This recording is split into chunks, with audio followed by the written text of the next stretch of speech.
Gracias. Bueno, hoy día les voy a hablar sobre las generalidades de la sangre y vamos a empezar a ver algunas nociones de inmunidad que vamos a terminar de ver el miércoles. ¿Ya? Yo creo que de sangre siempre uno sabe algo, ¿cierto?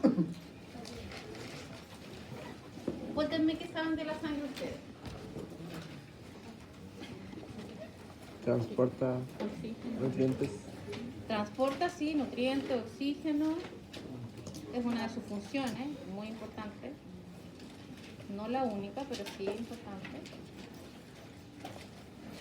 ¿Será un tejido o no será un tejido? Sí, es un tejido. La única diferencia es que es de tipo fluido, ¿cierto? Pero es un tejido conectivo de tipo fluido. ¿Ya? ¿Cuál será la temperatura de la sangre? ¿Será igual a la temperatura corporal o diferente? O algo similar. Un poco mayor, ¿cierto? Es de 38 grados Celsius. ¿Cuánto es la temperatura corporal? 36,5, 37,5. ¿Cierto? Por eso decimos sobre 37,5 y hay que poner ojo porque estamos empezando a aumentar temperatura y pudiera deberse a otro motivo. pH. ¿Qué pH tendrá la sangre? Por ahí, 7.35 a 7.45, ese es su rango. Siempre uno dice 7.4, pero todo tiene un rango, ¿cierto? No hay un valor absoluto porque si no, no podríamos tener mecanismos de regulación que son importantes para muchas de las variables que nosotros manejamos en el cuerpo humano. Temperatura, presión, frecuencia cardíaca, la glicemia, por ejemplo. Son variables controladas y tienen un rango de, digamos, en el cual se mueve. Este pH es bastante estrecho su rango, para lo cual siempre tienen que haber mecanismos de regulación, porque podemos entrar en que el pH baje o suba, ¿cierto? Que haya acidosis o alcalosis. Entonces tenemos que tener mecanismos regulatorios. En el caso de la sangre, ¿cierto? Tiene lo que son los electrolitos, principalmente bicarbonato, pero los electrolitos en general pueden amortiguar o ser como un sistema buffer, y las proteínas plasmáticas también actúan como sistemas buffer. ¿Ya? ¿Y por qué será tan importante mantener el pH en un rango estable?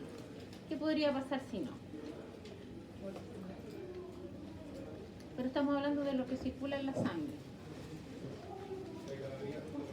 Claro, hay algunas proteínas, sobre todo las enzimas, ¿cierto?, que son bastante sensibles a los cambios de pH, también de temperatura. Entonces, por eso es que tenemos que tener formas de regular.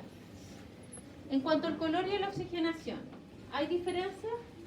Por ejemplo, sangre arterial, venosa. ¿Cuál es la diferencia? La sangre arterial, más oxigenada, ¿cierto? Y un color más rojo, más brillante. La sangre venosa, menos oxígeno, más elementos de desecho, por lo tanto más oscura. ¿Sí? ¿A cuánto más o menos corresponderá, creen ustedes, del peso corporal en porcentaje el total de la sangre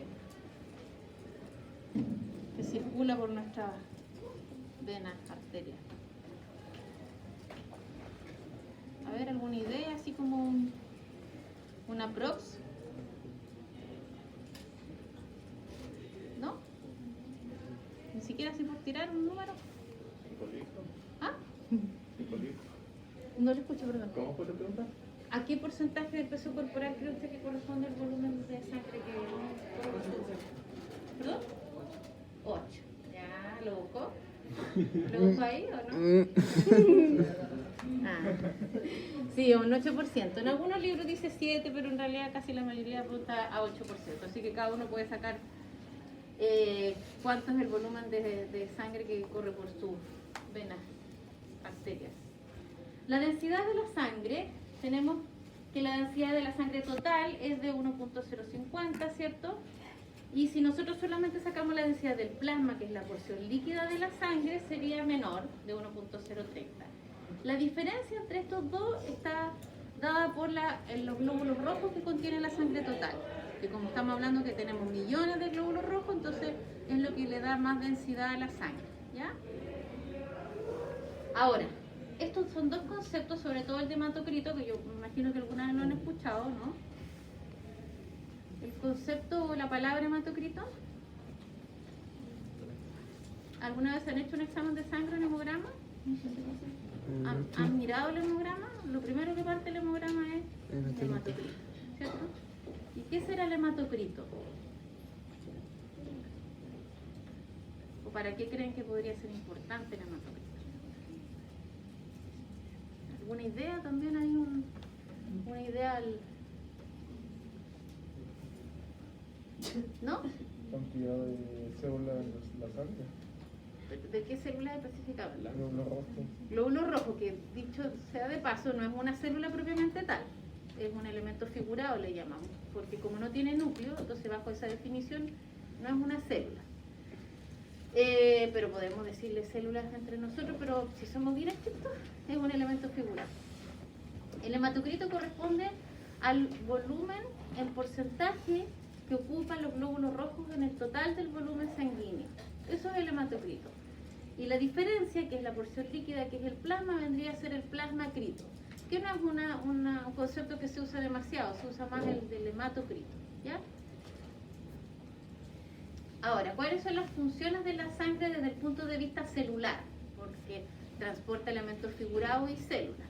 Elementos figurados como los glóbulos rojos, como las plaquetas, que son estructuras, fragmentos, no son células como tal, y los leucocitos, glóbulos blancos, que sí son células propiamente tal, ¿ya? Dentro de las funciones celulares de la sangre están aportar con o proporcionar lo que se denomina como inmunidad celular a través del transporte de leucocitos o glóbulos blancos, ¿ya? Que se encargan de este tipo de inmunidad. Luego, hacerse cargo de la hemostasia primaria, está a cargo de las plaquetas. ¿Y qué es hemostasia? No lo vayan a confundir con homeostasis. Esto es hemostasia, ¿ya? ¿Qué significa hemo? Sangre. Muy bien. Y estasia significaría parar, detener. Entonces la hemostasia son todos aquellos mecanismos que se activan frente a la ruptura de un vaso sanguíneo y a la pérdida de sangre, ¿ya? Entre eso, en lo que uno siempre más se recuerda, o si lo han escuchado, es que se activa la coagulación, ¿ya? Pero hay otros mecanismos entre medio antes de que se active la coagulación, ¿ya? Entonces las plaquetas son las encargadas de la hemostasia primaria. Las plaquetas llegan, se rompe un vaso sanguíneo y llegan todas ahí así en grupo a adherirse al lugar de la lesión para evitar la pérdida sanguínea al principio. Y de ahí se generan otra serie de eventos para poder lograr sellar de manera más definitiva el lugar de la ruptura, ¿ya?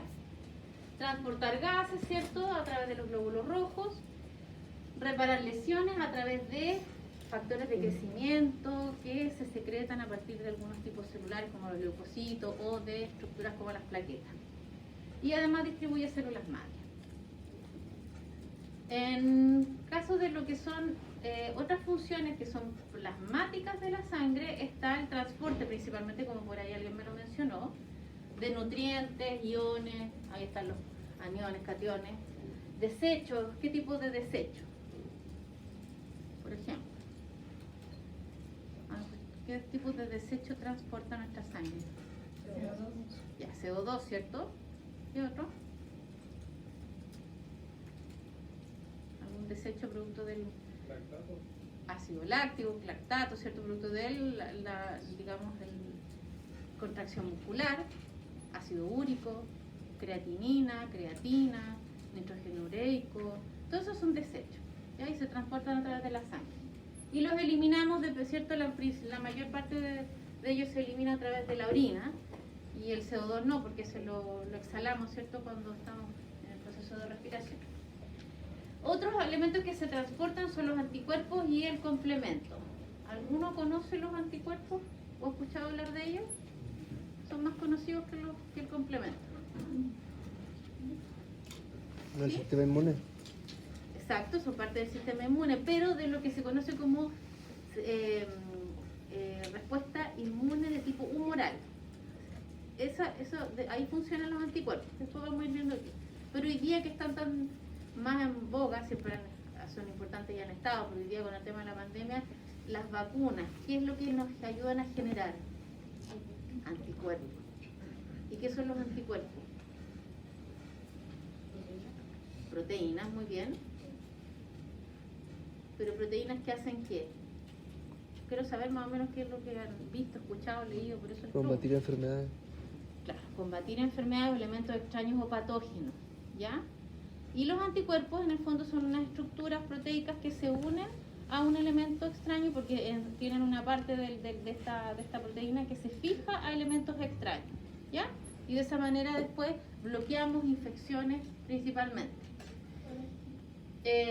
Y el complemento. A todo esto los anticuerpos también se denominan inmunoglobulinas, ¿ya? Y ahí tenemos la IgG, la IgA, la IgM, la IgD, la IgE. ¿Las han escuchado eso? ¿Alguna vez alguien es alérgico acá? ¿No? Hoy día no me tocó ningún alérgico. ¿Nadie tiene asma? ¿Nunca te han medido los niveles de IgE o de inmunoglobulina? Ya, eso es bastante, se pide. ¿Sí? Y por si acaso lo escuchan o si alguna vez tienen algún tipo de, también hay bajo algunos tipos de infecciones se piden las inmunoglobulinas, algunas específicas, IgG por ejemplo, pero en el caso de alergias se pide mucho la IgE, ¿ya? Y el complemento son una serie de proteínas que son como 30 que se activan en cascada y la idea del complemento es que al final se forma es una activación en cascada que se van activando y convirtiéndose como en enzimas que al final lo que hacen es que, por ejemplo, en una infección bacteriana forman un poro gigante en una bacteria y la idea es que eso permite que entre agua y la bacteria se hinche y se rompa por lisis. ¿Ya? Eso es lo que hace la cascada del complemento. Funciona principalmente en lo que se conoce como la inmunidad de tipo innata, ¿ya? Y también transporta hormonas. Las hormonas sí las conocen. ¿Ya han tenido endocrino? ¿Cierto? Entonces también el sistema sanguíneo nos sirve para transportar hormonas. Otras funciones plasmáticas de la sangre. Mantener el balance de agua, ¿ya? Se tiene que regular el balance de agua. Nosotros tenemos un volumen sanguíneo de entre 4 a 5 litros de sangre, dependiendo si es más o menos el rango, o entre 4 a 6, más que 4 a 5, 4 a 6. Y ese volumen, cada uno tiene su volumen y ese es el volumen que se tiene que mantener dentro del sistema circulatorio. Si tenemos pérdidas de volumen, de agua, por ejemplo, tenemos que compensarla. ¿Cómo compensamos, por ejemplo, una pérdida de agua? De la manera más simple. ¿Ah? A ver, eso de reciclar agua me llamó la atención. ¿Pero qué me dijo usted? ¿La ingesta de agua? Exacto, la ingesta de agua. ¿Cómo fue eso del reciclaje de agua? Claro, muy bien. Con la hormona antidiurética lo que hago yo es evitar que el riñón, digamos, elimine más orina. Entonces le digo, no, o sea, que necesito que me mantenga más agua. ¿Por qué puedo perder agua yo? También es por las formas más simples. ¿Al sudar? Al sudar, ¿cierto? Si yo voy a hacer ejercicio, pierdo agua, ¿cierto? Por sudoración. ¿Por qué? Porque como yo tengo que genero calor con la contracción muscular, ¿cierto? Y el calor, digamos, necesito regular temperatura, que es lo que les voy a explicar acá. Una forma de regular es sudar. O también vasodilatando, sí, para que toda la sangre llegue a través, digamos, a la piel. Mi cara se pone roja y ahí yo... En eso también pierdo agua. Entonces compenso, como dice el compañero, tomando más agua. Pero hay otras formas de compensar, como es a través de la regulación hormonal, para que el riñón filtre menos y elimine menos orina. ¿Ya? Porque yo necesito mantener mi volumen de sangre constante. La temperatura corporal. Yo les dije que la temperatura corporal se regula a través de, o sea, no les dije, se regula a través del agua. ¿Por qué el agua? A través de los enlaces de hidrógeno que tiene el agua, tienen una capacidad de absorber variaciones de temperatura. Entonces, por eso es importante mantenerse en los volúmenes, mantenerse hidratado, ¿cierto? Tomar suficiente agua, porque de esa manera nosotros regulamos temperatura. ¿Qué pasa cuando alguien tiene fiebre? ¿Qué es lo que le recomienda? Ya, una de esas para bajar. Tomar agua. Tomar agua. Hidrate, ¿cierto? Porque de esa manera nosotros ayudamos también a regular la temperatura corporal. Ya, hay otros mecanismos de regulación también, temperatura corporal, que son, por ejemplo, a través de la regulación, a través del hipotálamo como centro integrador, ¿cierto? A través de tener, por ejemplo, si tengo frío y necesito aumentar mi temperatura corporal, empiezo con escalofrío. ¿Y qué son los escalofríos?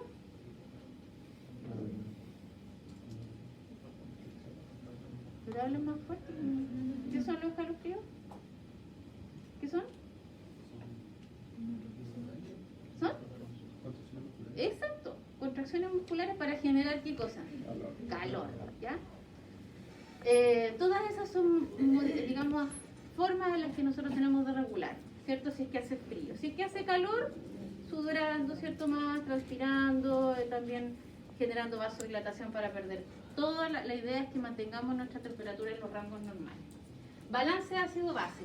Yo tengo que mantener un rango de pH, para lo cual necesito formas de regular el pH. Ya les mencioné que eran los electrolitos y también las proteínas plasmáticas. Después vamos a ver cómo lo hace. Y también funciones plasmáticas es transportar factores de coagulación que normalmente tenemos en la sangre de manera inactiva, pero en el minuto que se necesitan se activa, generar una cascada de coagulación y formamos un coágulo sanguíneo. Entonces todo eso se transporta en la sangre de manera normal. ¿Cómo estudio la sangre? Ahí está el porcentaje, ¿cierto?, de sangre corporal, que digamos, en relación al peso total. ¿Cómo estudio yo la sangre? Yo puedo tomar una muestra de sangre, pero para estudiar y ver los componentes tengo que tomarla con anticoagulante. No sin anticoagulante. Anticoagulantes que se ocupan normalmente, el EDTA. Cuando ustedes vayan a tomarse exámenes van a ver tubos con tapas de colores. No sé si las han visto.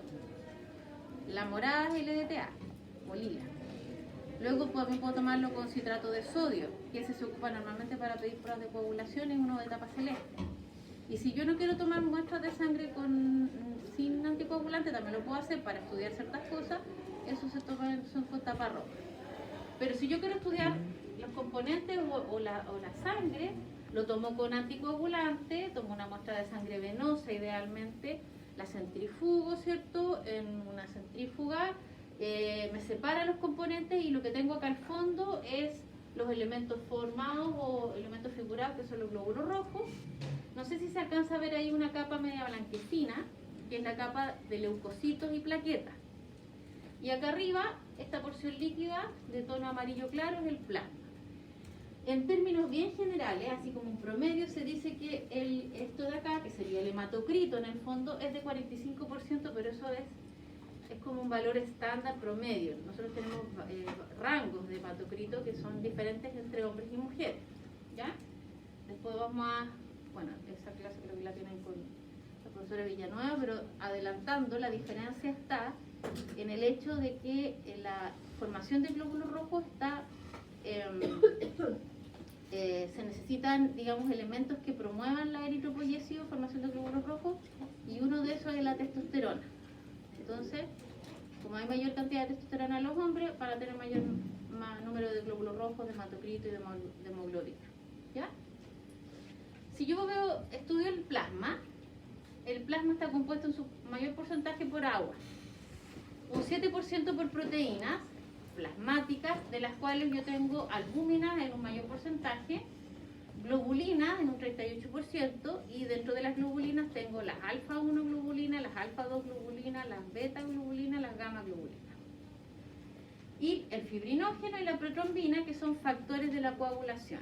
Solamente son requeridos para activar la cascada de la coagulación. Y otros solutos como los que ya mencionamos antes. Yo tomo ahora la parte de acá abajo, ¿cierto? Y la mayor parte corresponde a eritrocitos, glóbulos rojos o hematíes, esos son los mismos nombres, en un 99%, y de ahí los trombocitos o plaquetas, que es menos del 1%, y los leucocitos, que es menos del 1%. Dentro de los leucocitos, yo tengo 5 tipos que son los que puedo ver en sangre, que puedo estudiar, los que en un hemograma aparecen, digamos, identificados. Son los neutrófilos, que están en un mayor porcentaje, un 60, un 70%, linfocitos en un 20 o un 25%, monocitos de un 3 a un 8%, eosinófilos de un 2 a un 4% y basófilos de un 0,5 a un 1%. Solo para adelantar, estos de acá arriba son nuestra primera línea de defensa o de batalla frente a cualquier tipo de infección patógena a la que estemos expuestos. ¿Ya? Son los primeros en llegar. ¿Ya? Los linfocitos son más bien importantes para lo que es una respuesta inmune de tipo adaptativa o adquirida, que es como la respuesta posterior a la respuesta inmune innata.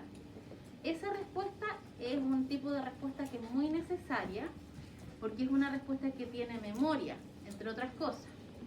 Entonces, cuando nosotros nos vacunan, lo que nos están introduciendo, ¿qué cosa creen que es ustedes cuando los vacunan? ¿Qué les inoculan? Virus, pero partes del virus. No el virus completo, sino que partes del virus, proteínas específicas del virus, que son las proteínas, digamos, más importantes. Y entonces, ¿qué es lo que hace nuestro sistema inmune? Reacciona primero con una reacción que se llama inmune innata, que es como la primera reacción. Posterior a eso, pasan unos días, porque es más tardía, se produce la reacción inmune de tipo adaptativo adquirida, donde los principales elementos a reaccionar son los linfocitos. Ellos son los principales. Pero en la respuesta inmune innata, que es la primera, participan neutrófilos y monocitos principalmente. Y estos también. Pero estos, por ejemplo, los eosinófilos participan más de reacciones de tipo alérgica o infecciones de tipo parasitario. Si yo tomo una gota de sangre y la extiendo en un vidrio que se llama portaobjeto, yo puedo teñir esa muestra de sangre. ¿Ustedes tuvieron histología o no? No. Bueno, no importa. Si no vieron un froti, este es un froti. Este es un froti. Yo lo tiño. Tiño la sangre con colorantes especiales. ¿Ya? Y lo que yo voy a ver al microscopio va a ser esto. Y todo eso que está en mayor cantidad, que son los glóbulos rojos, que se ven como de color, dependiendo de la tinción, medio entre rosado, naranjo, con un centro más clarito.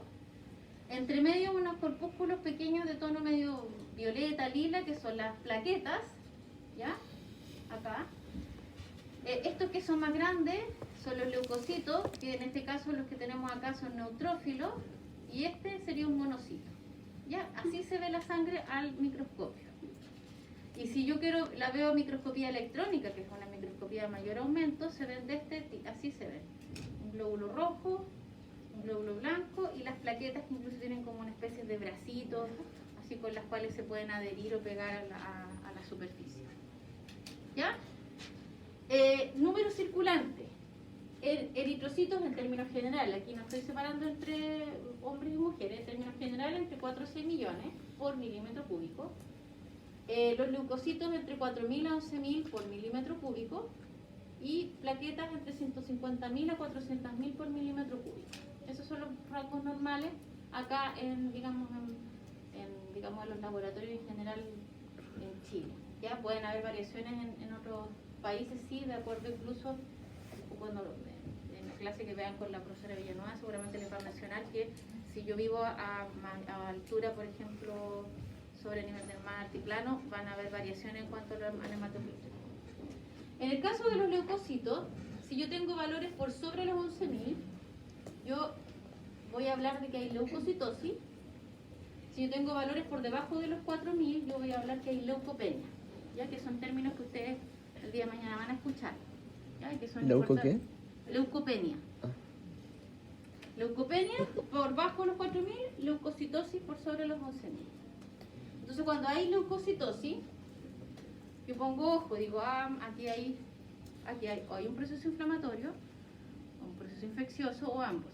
¿Ya? Entonces ahí tengo que poner ojo. Y dentro de la leucocitosis voy a empezar a mirar qué tipo de leucocito es el que está aumentado y todo eso me va orientando a un diagnóstico. Ahora, importante como yo vi, ya la proporción de hematocrito, plasmacrito más o menos está entre 45 y 55, que al ojo uno dice ya casi mitad y mitad, casi. Cuando uno toma una muestra de sangre y la centrífuga es una centrífuga, ¿ya? Que separa, ¿cierto?, las fases de la sangre. El primer tubo para mí es un tubo que está bien, normal, la proporción más o menos es como les mencionaba. Pero luego también yo puedo observar que tengo un tubo B y uno C. El tubo B, a ojos de ustedes, ¿está bien o está mal? Está mal. ¿Qué es lo que les llama la atención? La disminución del hematocrito. ¿Y por qué se puede deber esa disminución? ¿Por qué podría ser? Por pérdida de Glóbulos rojos. glóbulos rojos. ¿Por qué podemos perder glóbulos rojos? Lo más simple, una hemorragia, por ejemplo, de tipo aguda o crónica. ¿A qué me refiero aguda? Aguda es que yo me corté ahora, no sé, empiezo a sangrar y yo lo veo y cae sangre, cae sangre. Crónica son pérdidas pequeñas de sangre en las cuales yo no me percato. Por ejemplo, hemorragias intestinales o digestivas en las cuales yo no me doy cuenta y voy perdiendo sangre. En general, todas las pérdidas de sangre de distintas, que tengan distintos orígenes, se asocian a un concepto que se conoce como anemia, ¿sí? Entonces, este tubo, lo más probable es que se trate de una paciente que está con una anemia.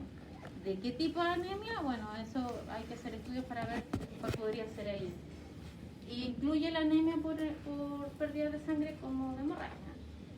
Y el tubo C, ¿qué pasa con ese tubo? ¿Qué le va enterrando? Exacto, hay un aumento del hematocrito, ¿cierto? En relación al plasma. Aquí yo tengo, digamos, la posibilidad 1 es que haya deshidratación en ese paciente. Deshidratación, en el fondo pérdida del volumen, ¿cierto? Entonces, por lo tanto, lo que yo estoy viendo acá es que hay un aumento ficticio del hematocrito, porque si esa persona yo la hidrato de nuevo, lo más probable es que ahora sí vuelva a tener la proporción normal. Puede estar deshidratada por fiebre, puede estar deshidratada porque se fue a hacer ejercicio y perdió mucha agua y no está hidratándose adecuadamente. Y eso es como lo más. Pero hay una patología en la cual sí hay un hematocrito alto y es por una producción excesiva y anómala de glóbulos rojos que se llama policitemia vera, ¿ya? Es como un cáncer. Es decir, la médula ósea, que es la que produce los glóbulos rojos, está descontrolada produciendo glóbulos rojos y eso ocasiona ese tipo de patología. Policitemia vera, con B corta. Luego, la coloración del plasma también es importante. Me entrega información. Este es el tubo normal. El plasma tiene un color amarillo clarito. Ese color se lo da un pigmento que es la bilirrubina, que en valores normales nosotros siempre tenemos circulando en sangre, ¿ya? Pero en rango normal. Luego el tubo 2. ¿Qué le encuentran de raro? ¿Está de qué color? Rojo. Rojo, ¿cierto? Eso no es normal. Significa que hay ruptura de glóbulos rojos a nivel intravascular. Lo que normalmente ocurre, entre un 10 y un 15% de los glóbulos rojos se rompen en el intravascular, pero la mayor parte de los glóbulos rojos se rompen en el extravascular, son retirados por macrófagos para cuando cumple su vida útil, cuando ya están viejitos, ya no se ocupan más, los sacamos de circulación, pero eso es en el extravascular. Si hay mayor ruptura de glóbulos rojos, se ocasiona eso, y eso es grave, es grave que tengamos un plasma embolizado, como se le llama. Tercer tubo, ¿qué tiene de raro? Eso sería un aumento de bilirrubina. Exactamente. Ahí me sube la bilirrubina, ¿cierto? Como dice la canción. Y eso puede deberse por ejemplo, una inflamación hepática, porque el hígado es el que toma la bilirrubina, la conjuga y la eliminamos a través de la bilis y de ahí se va por las deposiciones. Entonces puede ser el hígado el que está funcionando mal y no está metabolizando bien este pigmento que es tóxico y que necesitamos eliminarlo y que se hace normalmente, se elimina. El tubo 4, ¿qué tiene?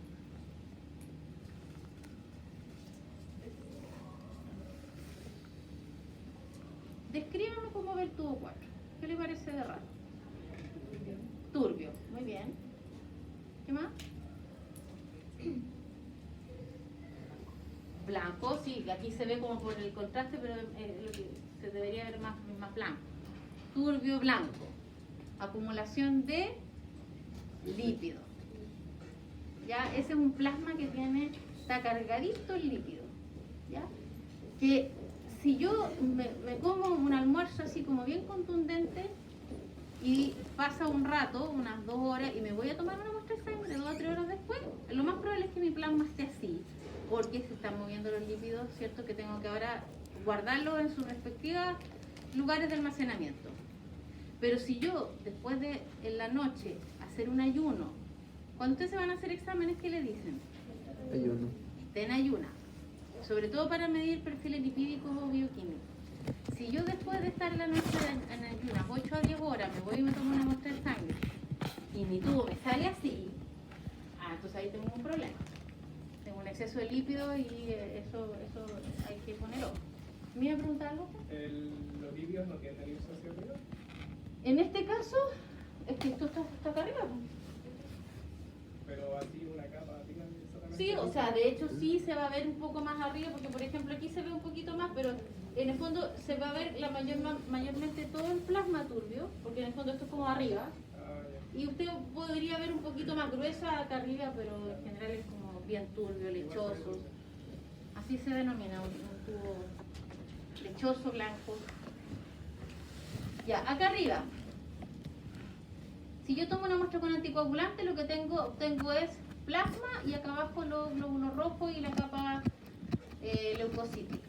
Si yo tomo una muestra sin anticoagulante, lo que obtengo es lo de acá, es decir, un tubo con suero. Esto ya no se llama plasma, se llama suero. ¿Por qué? Porque en el suero yo tengo todas las proteínas y elementos, pero menos los factores de coagulación. ¿Por qué? Porque como tomé una muestra sin anticoagulante y el vidrio, si te lo tomo en un tubo de vidrio, tiene carga negativa, o si lo tomo en un tubo tapa roja que tienen acelerantes de la coagulación en las paredes, se activa la cascada de la coagulación. Entonces lo que yo tengo acá al final es un coágulo sanguíneo y todo el líquido que queda sobrenadante se llama suero. ¿Ya? Tienen que saber la diferencia entre plasma y suero. ¿Y cómo se ve eso a la vista? No, a la vista te vas a dar cuenta que aquí se ve un coágulo, de hecho vas a darte cuenta que se observa un coágulo. Se puede estar pegado acá o puede estar el coágulo como un coágulo suelto y todo el sobrenadante que le queda es el suero. Se nota. Pero en ese caso me fijo más en el coágulo que el suero.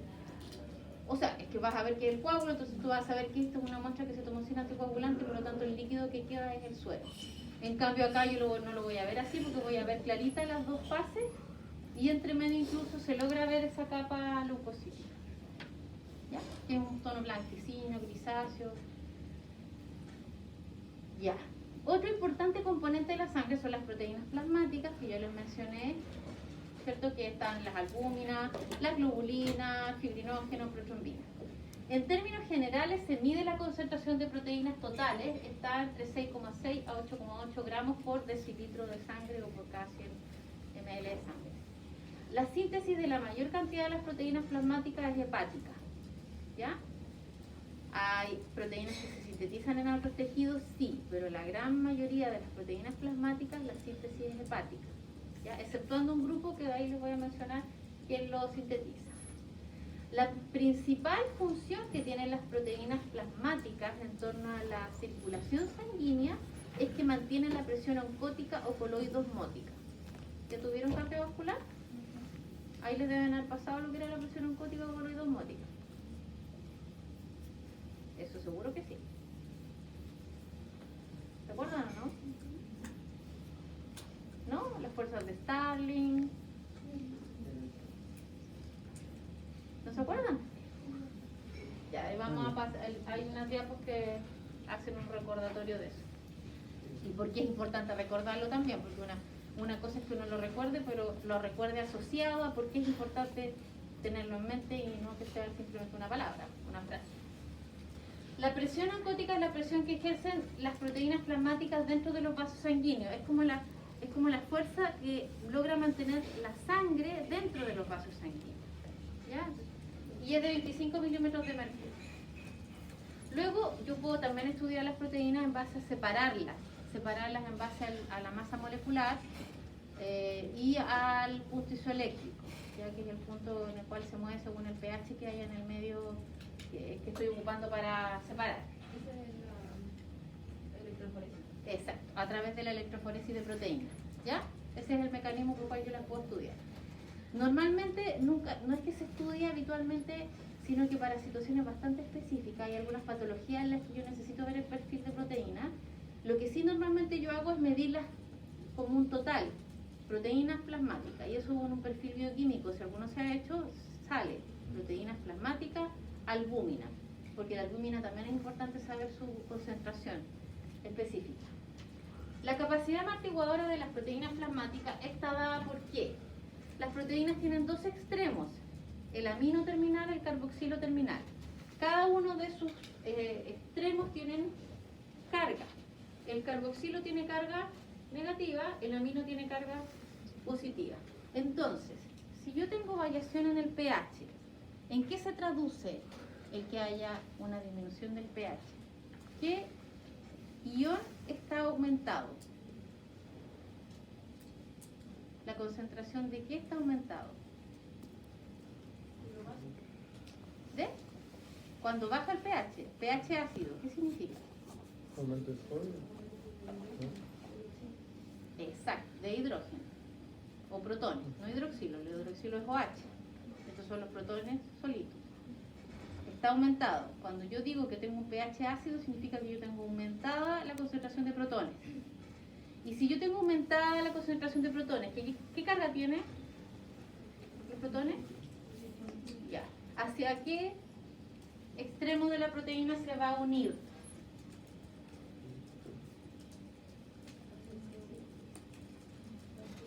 Acá. Entonces, esa es la capacidad amortiguadora que tiene, que va a tomar los excesos de protones que tiene el plasma o la sangre y lo va a unir, y de esa manera tengo menos protones, por lo tanto regulo y el pH no disminuye drásticamente, sino que ahora tiendo a aumentarlo y a volver a tenerlo en los rangos normales. En el caso de los electrolitos, el más importante es el bicarbonato, porque el bicarbonato también tiene un signo HCO3, signo negativo, ¿cierto? También es capaz de unir protones. Por eso es importante esta función que tienen las proteínas, tener esta capacidad amortiguadora, o de ser un base. Ya. Les voy a mencionar algunas proteínas plasmáticas que son importantes. Las que están destacadas en amarilla son muy importantes porque son fundamentales para lo que son las funciones del sistema sanguíneo. ¿Ya? Acá está el primer grupo, que es de las albúminas, donde tenemos la albúmina, y acá hay otra, pero esta es como la que está en mayor proporción. Como es la que está en mayor porcentaje en el total de proteínas plasmáticas, es la que tiene mayor proporción, es la que tiene mayor importancia a la hora de la mantención de la presión oncótica. ¿Ya? Transporta ácido graso, bilirrubina, ácidos biliares, hormonas esteroidales, iones, cobre, fármacos, por ejemplo, como sulfonamida, la aspirina, la penicilina, G, el dicumarol, que es un anticoagulante. ¿Ya? ¿Se usan anticoagulantes? ¿Han escuchado hablar de los anticoagulantes como tratamiento? ¿En qué caso, por ejemplo? Sí. La heparina es un anticoagulante que se usa, pero este es otro, el dicumarol. Pero, por ejemplo, ¿saben para qué se utiliza? ¿Para qué le podría dar yo un anticoagulante a un paciente? Trombosis. Exactamente, para el tratamiento de trombosis venosa profunda, por ejemplo, trombosis a nivel de otros embolias pulmonares, ¿cierto? Se utiliza el anticoagulante. ¿Ya? Grupo alfa globulinas, alfa 1 globulina. Aquí hay varios ejemplos, hay más ejemplos, pero yo obviamente le puse algunos y los destacaba en amarillo, que son los que me interesan que también lo sepan. Antitripsina, que es inhibidor de proteasas, lipoproteína HDL, ¿las lipoproteínas las han escuchado? HDL, LDL, VLDL, ¿sí? Que se miden en un perfil lipídico. La HDL es la que le llaman el colesterol bueno. Esta se supone que es la que si, mientras más elevada, mucho mejor para nosotros, porque es como la que limpia nuestras arterias, ¿cierto? De toda la acumulación de de lípidos no muy buenos. Protrombina es un factor de coagulación, precursor de la trombina, y esta es una enzima que es la encargada de armar la malla de fibrina, que es la que forma el coágulo sanguíneo. Transcortina, que es otro ejemplo, transporta el cortisol, corticosterona y progesterona. El cortisol me imagino que lo conocen. ¿Sí? ¿Sí? ¿Cuál es el cortisol? ¿Qué secreta el cortisol? ¿La corteza? Ya. ¿Y para qué sirve el cortisol?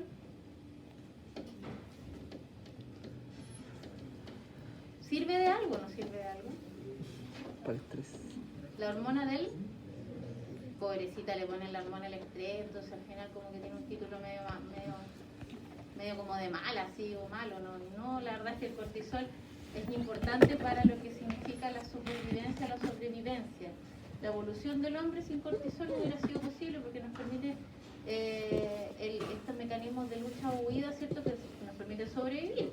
¿O quién cree usted que les permite arrancar cuando un perro quiere morderlo y ustedes corren? El cortisol, pues, y ahí no es malo el cortisol, pues si no tengo cortisol. Alfa-2-globulina. Ejemplos en amarillo son los que me interesan a mí. Antitrombina 3 tiene una función anticoagulante. Aptoglobina es una proteína importante, transporta hemoglobina libre en el plasma. ¿Qué es la hemoglobina? ¿Alguien conoce o ha escuchado hablar de la hemoglobina? Sí, me suena. ¿Sí? Cuéntenme. No sé. No me acuerdo. ¿No se Pero me acuerdan? suena. ¿Quién Sí. se acuerda? Creo que es responsable. ¿Ya? ¿Y dónde está la hemoglobina si tienen Este los glóbulos rojos? Está en la proteína que... Los glóbulos rojos son una bolsa de hemoglobina. Su función, transportar oxígeno.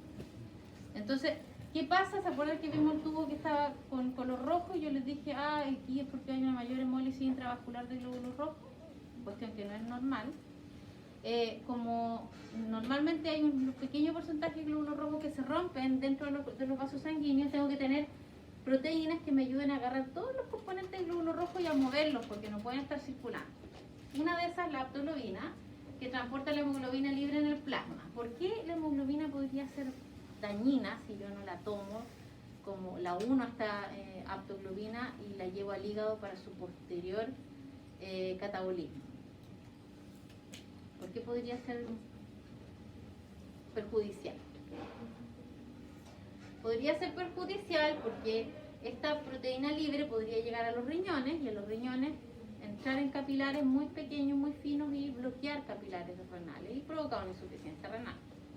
Entonces, por eso que hay que evitar eso. Entonces, yo uniéndola a esta proteína de transporte no va a poder hacer eso y además la proteína me la va a llevar al hígado para su posterior metabolización. Plasminógeno es un precursor de una enzima que es la plasmina, la cual es una enzima fibrinolítica. Fibrinolítica. ¿Han escuchado hablar de eso? Ya. Sí, los trombos, como hablaron de los coágulos, los trombos, coágulo y trombo es lo mismo, solo que el trombo en el fondo se soltó. El coágulo es el que está adherido al lugar dañado y cuando se suelta, ahora se le llama trombo.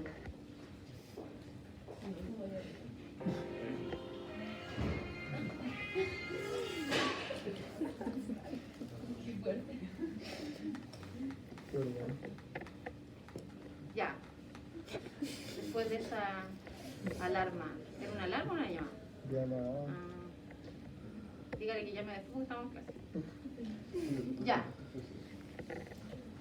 ¿Qué pasa cuando un coágulo ya cumplió su vida útil? Se muere. O sea, sí, en términos prácticos sí se va a morir, la verdad. La cosa se va a degradar, si es la palabra más adecuada en este caso. ¿Ya? Tenemos que degradarlo porque una vez que el vaso sanguíneo se recupera, se repara, ¿cierto? Vuelve a tener su arquitectura normal, yo no puedo tener un coágulo pegado ahí, porque ese coágulo se podría soltar y ahora sí se transforma en un trombo y el trombo va, bloquea arterias o venas y me deja las cosas. Para evitar eso, nosotros tenemos sistemas que nos permiten evitarlo. Uno de esos es lo que se conoce como fibrinolisis, es decir, ruptura de la fibrina. Para eso tiene que haber una enzima que degrade la fibrina una vez que el coágulo ya no lo necesitamos más. ¿Ya? Beta-globulina. Acá tenemos otra lipoproteína, pero esta es la LDL. ¿Ya? Esta no es muy buena. La LDL no es de los lípidos muy buenos. Transferrina transporta hierro. ¿Y el hierro es necesario para qué? ¿Se les ocurre? ¿Para? ¿Podría escuchar algo? ¿Para qué es importante la transferrina? O el hierro, no la transferrina. ¿Para qué necesito hierro yo? Bueno, para estas cosas. El transporte de oxígeno, la hemoglobina. Exactamente. El hierro está en la proteína hemoglobina, ¿cierto? Y es la que tiene el vacío de unir oxígeno. Por lo tanto, si está, ¿y la hemoglobina dónde está? En el eritrocito. Entonces, ¿para qué necesito el hierro? Para la transformación de Para la glóbulos rojos. producción de glóbulos rojos, entre otras cosas. También para sistemas enzimáticos como los citocromos, que también alguna vez, si no lo escuchan, lo van a escuchar, se necesita hierro. ¿Ya? Pero acá en este caso principalmente para la producción de glóbulos rojos. Si alguien no consume hierro, ¿qué le empieza a pasar? ¿Le da? Anemia. Ese es un tipo de anemia que se llama por deficiencia de hierro o ferropénica. ¿Ya? Hay otros tipos de anemia por otra razón. Ya. Fibrinógeno es un factor de coagulación precursor de la fibrina, por lo tanto es importante. Transcobalamina, transporte de vitamina B12. La vitamina B12 yo también creo que lo han escuchado hoy día, como que se habla harto de la vitamina B12. ¿La han escuchado, no? ¿Sí? ¿No? ¿Quién es vegetariano acá? ¿Toman vitamina B12 o no? Bueno, les cuento que van a tener que empezar a tomar. Es súper importante que la tomen como un... ¿Y por qué es importante? Así como necesitamos hierro para la formación de eritrocitos, porque forma parte de la hemoglobina, yo necesito vitamina B12 porque es un precursor de lo que es la timidina, y la timidina forma parte del DNA. Por lo tanto, para la formación de células como los glóbulos rojos, pero también como los leucocitos, necesito de la timidina. ¿De dónde la saco? A partir de la vitamina B12. Entonces, si no tengo vitamina B12, tengo un alto riesgo de cursar con una anemia que es de otro tipo, que se llama anemia megaloblástica, ¿cierto? Que es por deficiencia de vitamina B12. Y la vitamina B12 también sirve para otras cosas. No sé si han escuchado, no sé, tengo problemas con el sistema nervioso, ¿cierto? Para aumentar o mejorar la conducción nerviosa, o en algunos puntos, la gente a veces cuando tiene, ¿cómo le llaman esto? Que también ustedes van a... algún problema nerviosiático, ¿sí? Les inyectan, ¿qué cosa? Neurobionta. ¿Y qué es la neurobionta? Vitamina B12. ¿Ya? Así que es importante la transcobalamina porque es la proteína que transporta la vitamina B12. ¿Cuál es el punto? ¿Por qué pregunté por los vegetarianos?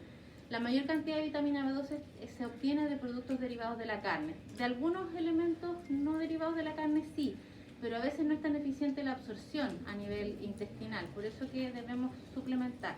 Entonces, como sugerencia, porque después se empiezan a notarse muy cansados, o podría ser que estén, digamos, cursando con algún tipo de anemia. Hemopexina es una proteína que transporta el grupo M, así como la optoglobina transportaba la hemoglobina. La hemoglobina tiene un grupo M, entonces la hemopexina transporta el grupo M al hígado para su posterior metabolización. Y la proteína C reactiva, que también la van a escuchar bastante, es una proteína reactante de fase aguda que activa el complemento. ¿Qué significa reactante de fase aguda? Significa que si estoy cursando con algún tipo de inflamación o infección o ambas, yo voy a tener aumentada la proteína C reactiva, la sintetiza el hígado, ¿ya? Entonces, generalmente en exámenes, por ejemplo, si alguien sospecha de infección, le pido un hemograma con PCR, no el PCR para, digamos, determinación del COVID, sino que así se le llama también, abreviada por PCR, por proteína C reactiva. Sí. Para el transporte del grupo M, ¿por qué se hace como separado del transporte de hemoglobina? Porque a veces se metaboliza y se separa el grupo M de la hemoglobina, en algunas circunstancias, porque hay algunas enzimas que lo separan. Entonces puede que sea la hemoglobina completa la que tengo que transportar, pero si hay grupo M suelto, libre, tengo que también tomarlo y transportarlo al hígado. ¿Ya? Y las gamma globulinas o inmunoglobulinas, o también conocidas como anticuerpos. ¿Ya? Aquí tenemos 5 tipos. Los que están en amarillo son los que están circulando normalmente en la sangre. La inmunoglobulina G, que se llama anticuerpo tardío de memoria, es el único que traspasa placenta, por lo tanto es fundamental en los periodos de gestación y también de lactancia después posteriormente, y fija complemento. IgA, anticuerpo protector de mucosas presente en las secreciones. Esta está principalmente en todos los tipos de mucosas. ¿Qué mucosas conocen? ¿Ya? Gastrointestinal, mucosa, ¿sí? Nasal, muy bien.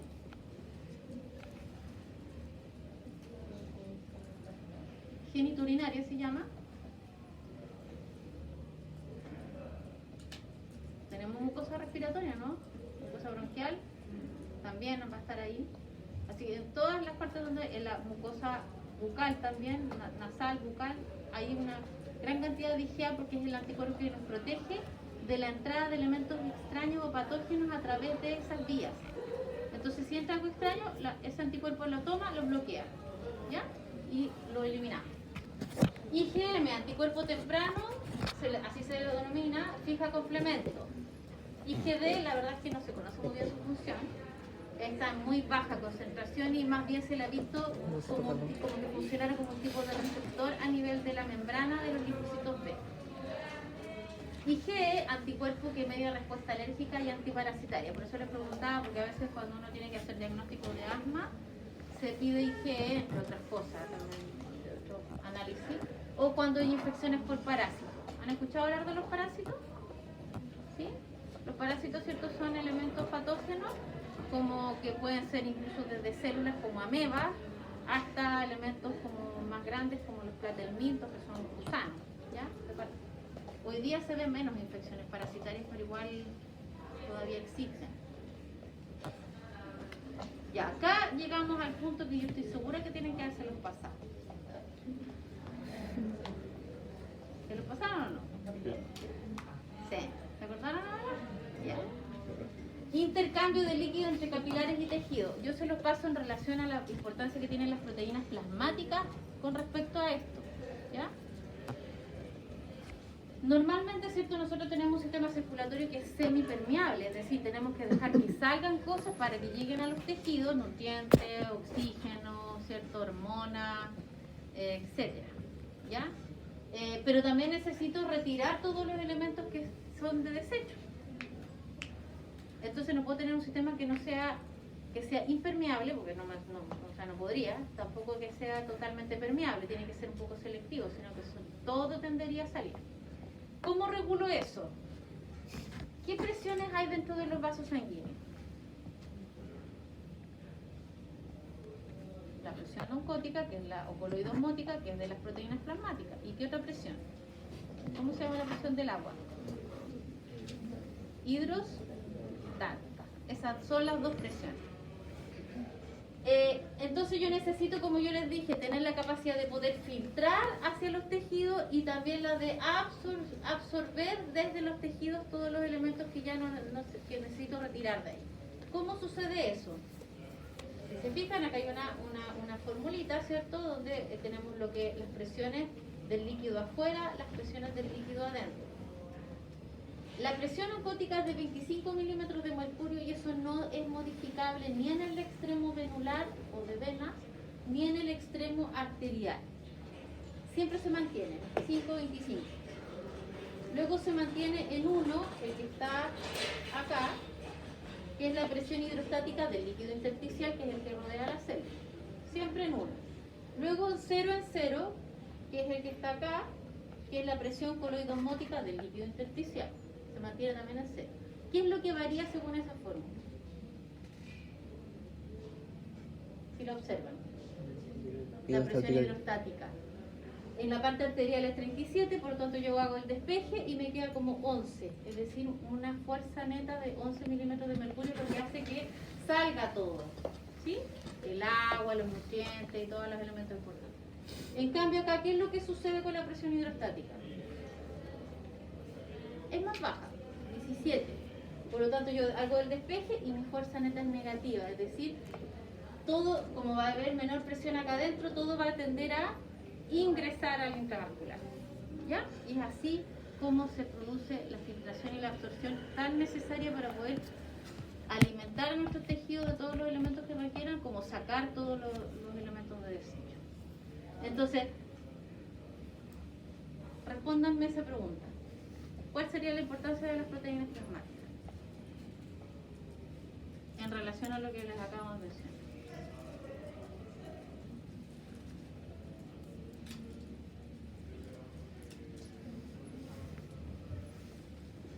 Si las proteínas son las encargadas de mantener la presión oncótica, ¿cuál va a ser su importancia?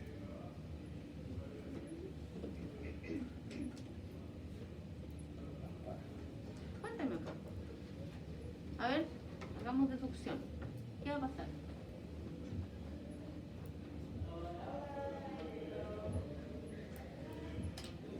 Va a transportar gases. Que no habría transporte porque no hay diferencia de presión. Más cercano a lo que dice ella, porque ¿qué pasa si disminuye mi presión oncótica? ¿Qué sucede?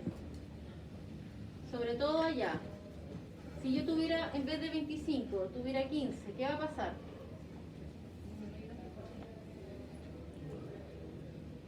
¿Disminuye? Aumenta la filtración. Entonces significa que sale una gran cantidad de líquido hacia el espacio intersticial, de ahí hacia los tejidos, se acumula y es lo que nosotros decimos que se produce un edema. ¿Sí? El edema no es otra cosa que acumulación de líquido en el espacio intersticial. No es lo mismo que inflamación. Es muy distinto porque la inflamación tiene otras características. El edema, incluso cuando alguien dice, hay retención de líquido, tengo hinchada, ¿no es cierto?, en las piernas, sobre todo, por ejemplo, en las mujeres embarazadas que cursan por alta edema. Significa que hay acumulación de líquido, ahí no hay inflamación, ¿ya? Entonces, esto es lo que se conoce como fuerzas de Starling y es lo que sucede cuando hay disminución de las proteínas plasmáticas, se va a traducir en que va a ocurrir un edema, ¿ya? Causas de edema hay varias, pero yo aquí les dejé solo las que tienen relación con las proteínas plasmáticas, porque si hay una insuficiencia cardíaca, lo más probable es que también haya un edema, pero tiene un origen distinto, ¿ya? En cambio, por ejemplo, si yo tengo una inflamación, una reacción alérgica, ¿ya? Entonces lo que va a suceder es que se secretan o se eliminan productos que aumentan la permeabilidad vascular, por lo tanto hay un aumento, una salida de proteínas plasmáticas. Y con eso también arrastra agua. Esta es una causa que está relacionada a las proteínas plasmáticas, pero la otra es que haya una disminución de la concentración plasmática de proteínas. ¿Cuándo podría pasar eso? ¿Quién sintetiza las proteínas? La mayor parte de las proteínas, porque las inmunoglobulinas, se me olvidó mencionarles que son sintetizadas por células plasmáticas que son derivadas de los linfocitos B, pero todo el resto de las proteínas son sintetizadas en el hígado. ¿Sí? ¿Qué pasa si el hígado tiene una insuficiencia? Hay una hepatitis, una cirrosis. ¿Qué va a pasar con las proteínas plasmáticas? Disminuye. Y eso podría ser una causa de edema. Otra causa. Enfermedad renal. ¿Por qué? ¿Todavía no tienen renal o sí? Generalmente nosotros no filtramos proteínas hacia la orina. De hecho, ¿ustedes han hecho algún examen de orina completo? Se han hecho orinas completas, ¿cierto? Si ustedes pillaran algún examen, dice, entre varios parámetros, dice proteína, negativo. Porque nosotros no eliminamos proteínas a través de la orina. Si llegamos a ver proteínas porque hay algo raro y hay algo malo. Significa que el riñón no está trabajando bien. Entonces yo estoy perdiendo proteínas. Si hay una enfermedad renal, pierdo proteínas a través de la orina. Por lo tanto, ¿qué pasa con la concentración de proteínas en la sangre? Disminuye, con la consiguiente disminución de la presión oncótica y el resto de la historia. ¿Ya? Ya. Vamos a empezar ahora a conversar un poco. Lo demás hablado tenía que ver con las características generales de la sangre. Y ahora vamos a empezar a hablar un poco, que vamos a terminar de verlo el miércoles, obviamente, para acercarnos y yo les cuento un poco ¿Qué pasa con las nociones de inmunidad, con las reacciones o las respuestas de tipo inmune? ¿Cuándo se activa una, cuándo se activa la otra? Que son importantes para ustedes, porque el día de mañana ustedes van a ver patologías, van a rehabilitar, van a tener que entender qué pasa cuando hay inflamación, qué pasa cuando hay infección, ¿sí? ¿Qué es lo que está generando ahí? Normalmente nosotros tenemos barreras que nos permiten tener a la raya los elementos patógenos. ¿Qué son los elementos patógenos?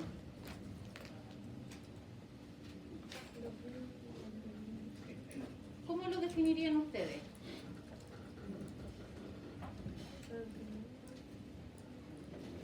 ¿Como elementos de qué tipo? ¿Buenos o malos?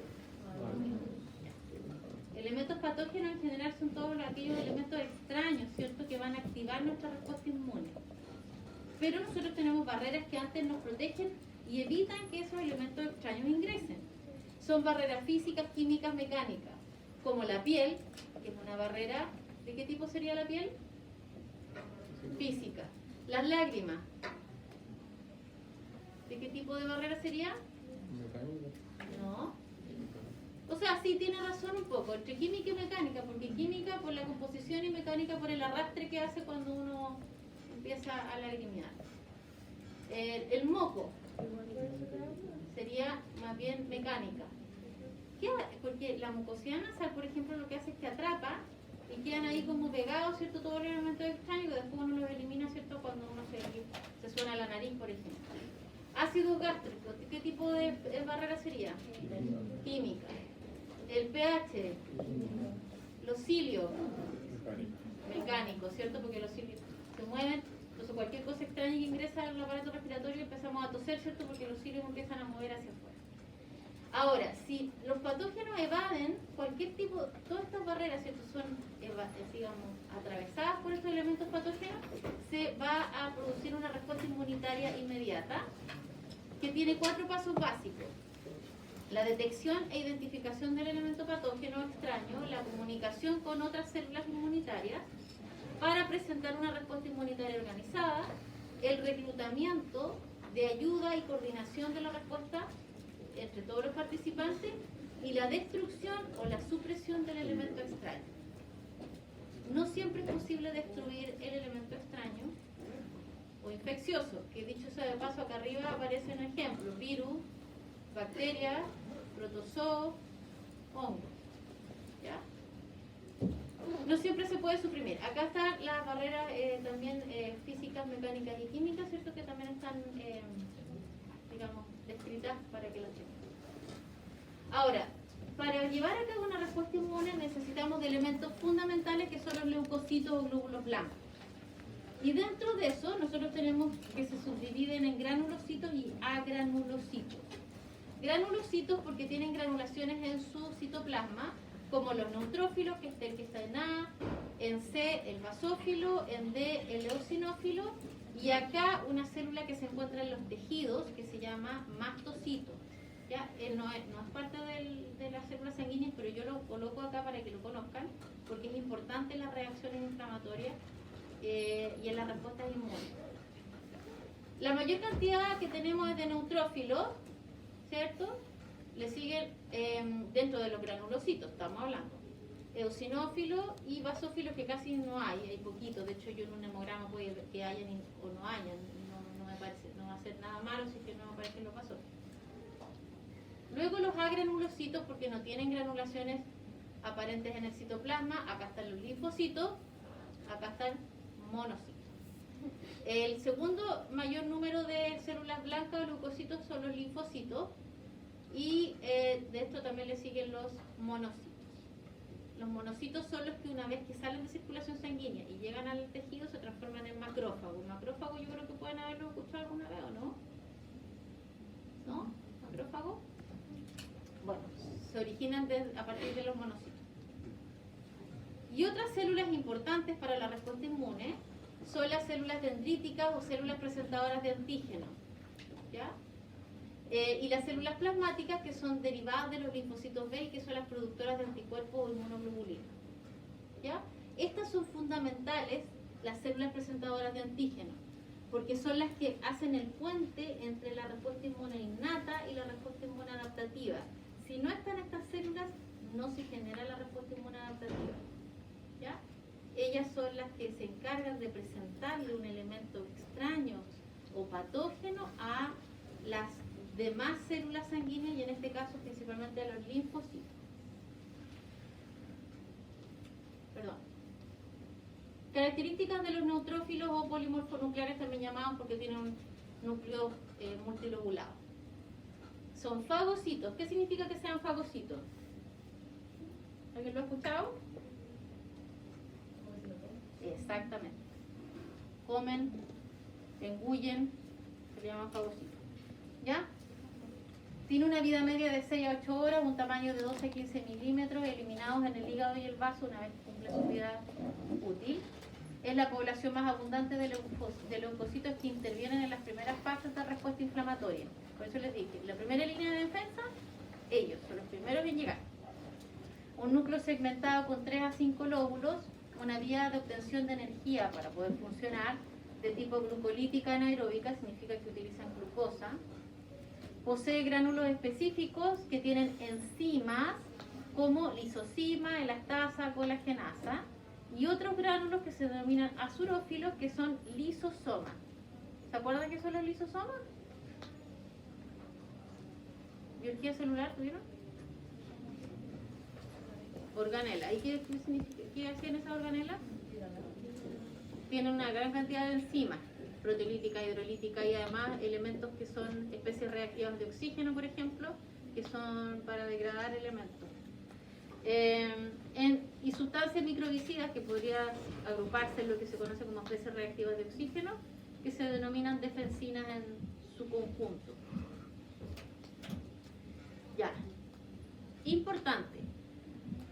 Todos los leucocitos están circulando en la sangre, pero en algún minuto, si hay una infección, inflamación en un tejido fuera de la circulación sanguínea, tienen que llegar a ese lugar. ¿Ya? ¿Cómo lo hacen? ¿Cómo lo pueden hacer? Están todo el rato circulando en la sangre. ¿En qué minuto yo sé que tengo que salir e ir al punto X porque ahí hay una infección o una inflamación? Exactamente, tienen que recibir una señal, ¿cierto?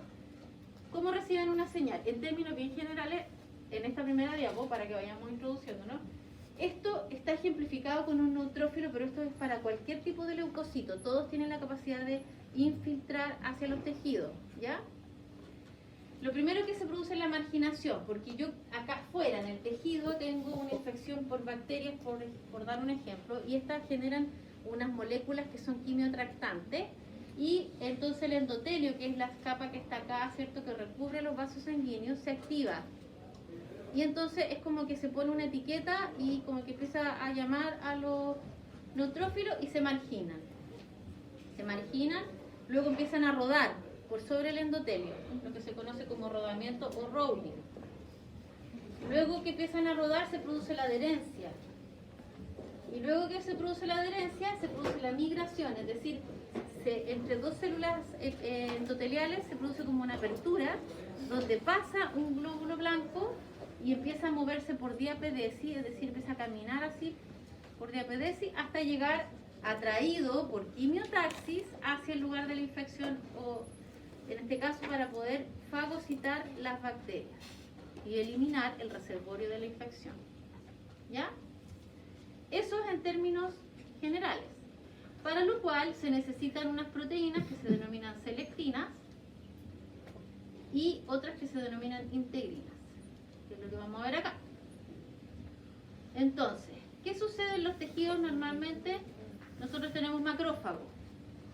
Son unas células que están ahí esperando o alertas por si algún elemento extraño llega a evadir todas nuestras, digamos, barreras.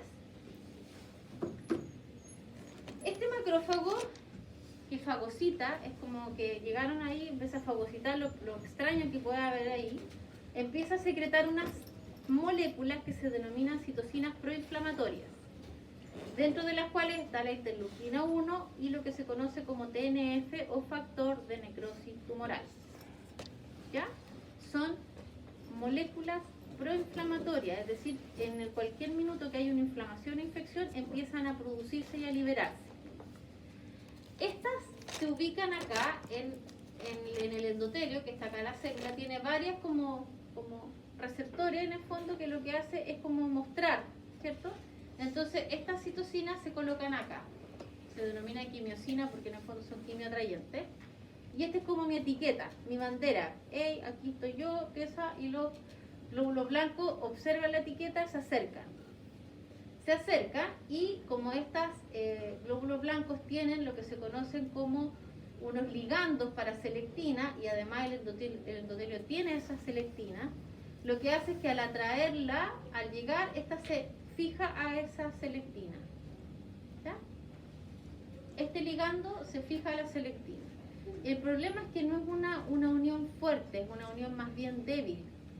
Entonces por eso empieza a rodar el glóbulo blanco, porque hay sangre que circula. Ustedes tienen que pensar que sigue circulando la sangre a una velocidad normal, entonces empiezan a soltar, a pegar, hasta que luego empieza a haber una integrina de alta afinidad que se expresa y se une a la selectina. Y ahora sí se puede adherir de manera más firme. Se adhiere, una adhesión estable, y luego empieza la migración a través del endotelio. Y además estas células tienen enzimas que liberan elastasas, colagenasas para degradar la matriz extracelular, que es la que está acá, y empezar a moverse y avanzar, ¿cierto?, por diapedesis hasta llegar al lugar donde están las bacterias y empezar a fagocitarlas. Eso es lo que sucede, y eso sucede con cualquier tipo de leucocito porque todos tienen esa capacidad. ¿Ya? Entonces, yo les mencionaba, cuando tenemos una infección y o inflamación, porque no necesariamente tienen que estar ambas, ¿ya? En algunos casos puede haber solo inflamación. Por ejemplo, si ustedes se golpean, se golpean y se hacen un chichón, ahí ustedes creen que, si no hay ruptura de piel, ¿creen que va a haber infección?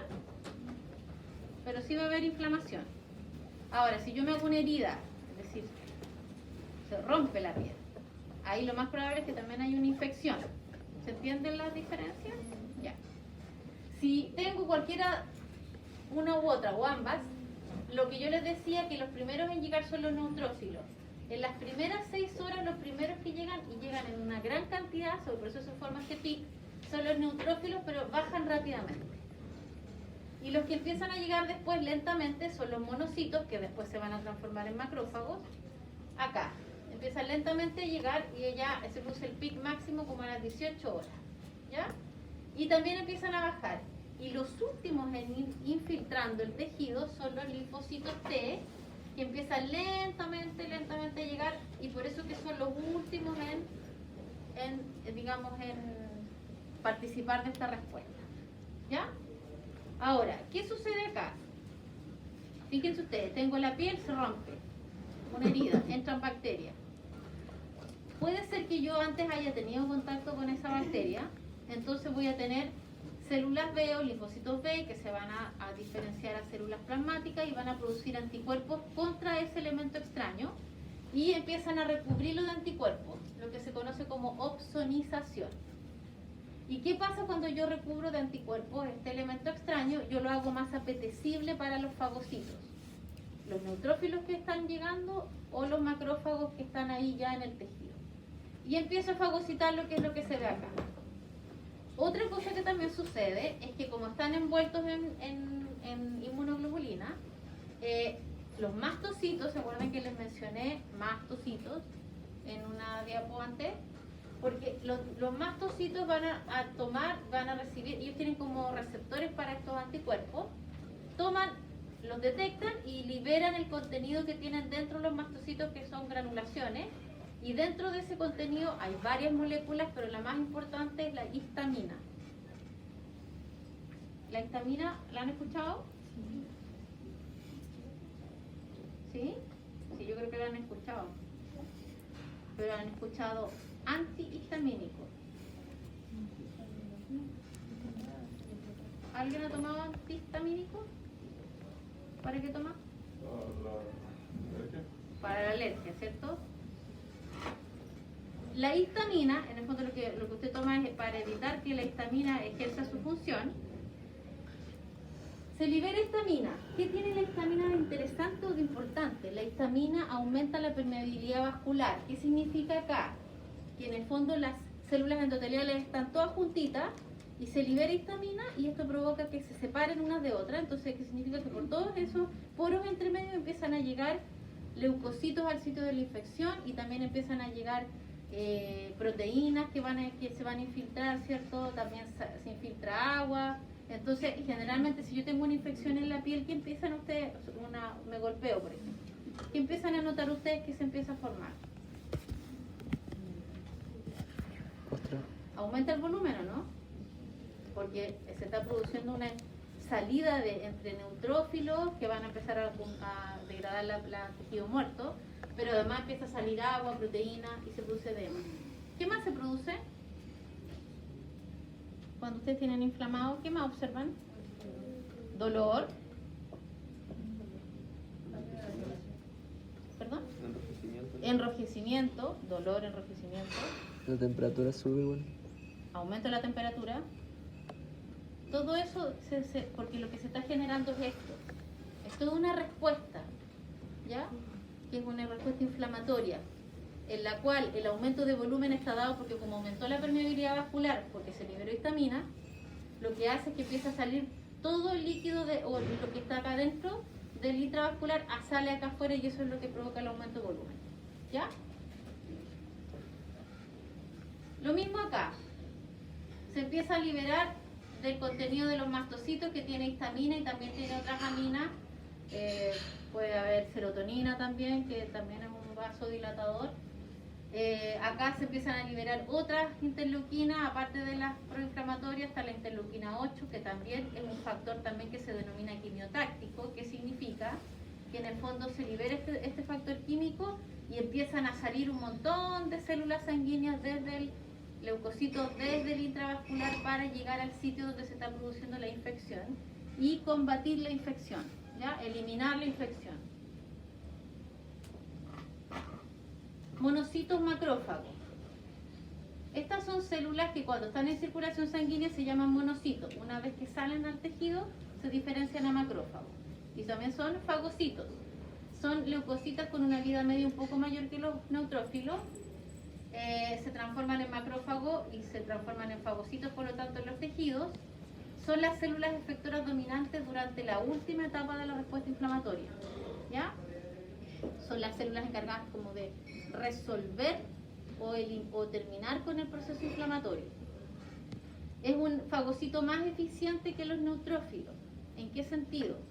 Si un neutrófilo es capaz de fagocitar, por darles un número, 30 bacterias, el macrófago va a fagocitar 100.